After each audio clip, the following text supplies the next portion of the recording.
কোরআন থেকে নেয়া আরবি দোয়াগুলো অনেক কম্প্রিহেন্সিভ, অনেক সুন্দর। আপনি বাংলায় 1000টা বাক্য বললেও আল্লাহর শিখানো একটা বাক্য দিয়ে যদি দোয়া করেন, এর চেয়ে শ্রেষ্ঠ বাক্য হতে পারে?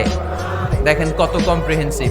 আল্লাহ শিখাই দিলেন, পড়ো রব্বানা আতিনা ফিদ দুনিয়া হাসানা ওয়া ফিল আখিরাতি হাসানা ওয়া কিনা আযাবান নার।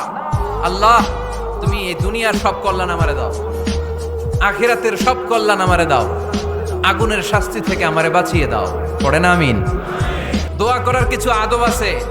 ওযু অবস্থায় দোয়া করবেন, কিবলামুখী হয়ে পারলে দোয়া করবেন, সাহারির সময়, তাহাজ্জুদের সালাতের সময়, ওই টাইমে দোয়া কবুল হয়। যার যা লাগে, আল্লাহ ব্যবসা মন্দা, আল্লাহ তুমি ব্যবসা লাভজনক হওয়ার তৌফিক দাও। আল্লাহ তুমি আমারে অনেকদিন ধরে সিঙ্গেল আছি, ডবল করে দাও, কবুল হয়ে যাবে।